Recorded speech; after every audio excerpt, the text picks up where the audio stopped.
Raspberry পাইয়ের একটি ফুল সেটআপের জন্য raspberry পাই 4 বা 5 এর সাথে যে অ্যাক্সেসরিজ গুলো প্রয়োজন হয়, একটি power adapter, micro SD card, display বা মনিটর, এক্সপেনশন বোর্ড আর সাথে একটি কেস। কিন্তু অনেকেই যে বিষয়গুলো নিয়ে কনফিউশনে পড়ে যে রাসবেরি পাই 4 না 5, নরমাল পাওয়ার অ্যাডাপ্টার নাকি Raspberry Pi power adapter, normal micro SD card নাকি micro SD card class 10, LED display বা মনিটর বা টাচ ডিসপ্লে। আবার অনেকে আরেকটি বিষয় নিয়ে কনফিউশনে পড়ে যে রাসবেরি পাই বোর্ডের জিপিআইও পিনগুলো ব্যবহার করব নাকি এক্সপেনশন বোর্ড ব্যবহার করব।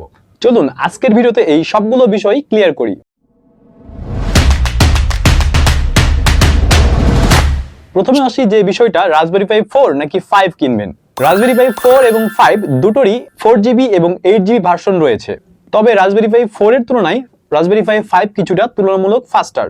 তবে মোস্ট ইম্পর্টেন্ট যে বিষয়টা যদি সহজ করে বলি, রাসবেরি পাই 5 এ রয়েছে PCI, অর্থাৎ সহজ করে বললে এটাকে এক্সপ্রেস হাইওয়ের সঙ্গে তুলনা করতে পারেন। আর রাসবেরি পাই 4 এ রয়েছে USB, যেটাকে নরমাল রোডের সঙ্গে তুলনা করতে পারেন। বিষয়টা বলার উদ্দেশ্য, এক্সপ্রেস হাইওয়েতে যেমন গাড়ির স্পিড বা গতি অনেক বেশি থাকে, ঠিক তেমন ভাবে রাসবেরি পাই 5 এটিতে ডাটা ট্রান্সফরমেশন স্পিড খুব হাই।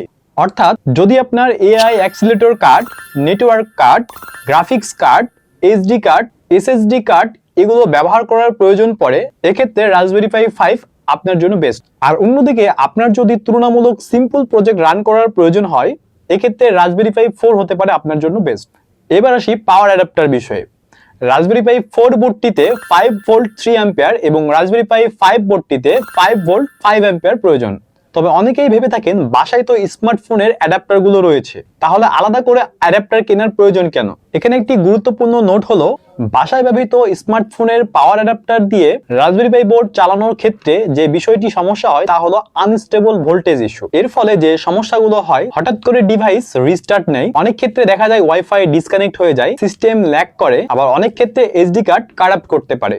এবার আসি এসডি কার্ড বিষয়ে। রাসবেরি পাই বোর্ডে ডিফল্ট হিসেবে কোনো হার্ড ডিস্ক থাকে না, এই কারণে এক্সটার্নাল মাইক্রো এসডি কার্ড ব্যবহার প্রয়োজন পড়ে। এক্ষেত্রে অনেকেই নরমাল এসডি কার্ড ব্যবহারের কথা চিন্তা করেন, কিন্তু নরমাল এসডি কার্ড ব্যবহার করলে যে সমস্যাগুলো হয়ে থাকে, অপারেটিং সিস্টেম হ্যাং করে, অনেক সময় বুট লোড স্লো হয়ে যায়, আবার অনেক ক্ষেত্রে ফাইল কারাপ্ট করে। মাইক্রো এসডি কার্ড ক্লাস 10 ব্যবহার করলে যে সুবিধাগুলো পাওয়া যায়, অপারেটিং সিস্টেম স্মুথ রান করে, রিড রাইট স্পিড অনেক স্মুথ হয়, আর প্রজেক্ট ফাইল রাখার জন্য যথেষ্ট পরিমাণ স্পেস পাওয়া যায়। আর টেকশপ দিচ্ছে একদম ready flash micro SD card, ফলে প্লাগ ইন প্লে কানেকশনেই রাসবেরি পাই চালু করতে পারবেন।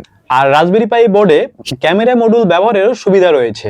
অনেক ক্ষেত্রে বিভিন্ন প্রজেক্ট পারপাসে ক্যামেরা মডিউলের ব্যবহারের প্রয়োজন পড়ে, যা খুব সহজে প্লাগ অ্যান্ড প্লে কানেকশনের মাধ্যমে রাসবেরি পাই বোর্ডে কানেক্ট করতে পারবেন।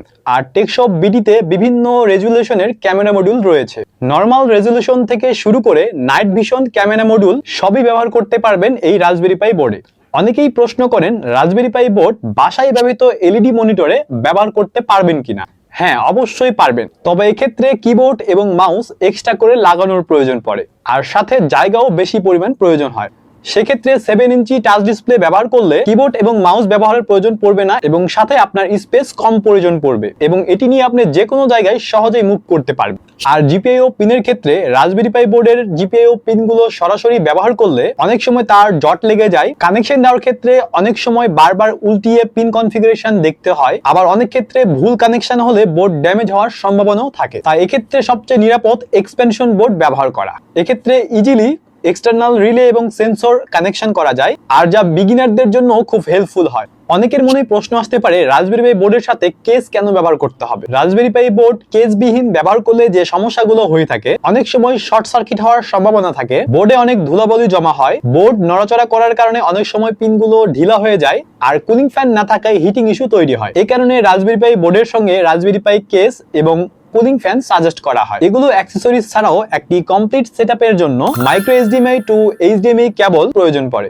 সবশেষে আপনি যদি রাসবেরি পাই বোর্ডকে একটি পারফেক্ট টুল হিসেবে ব্যবহার করতে চান, সেক্ষেত্রে রাসবেরি পাই বোর্ডের সাথে ফুল সেটআপ নেওয়াই বুদ্ধিমানের কাজ। Thanks for watching, keeping support TechShop BD.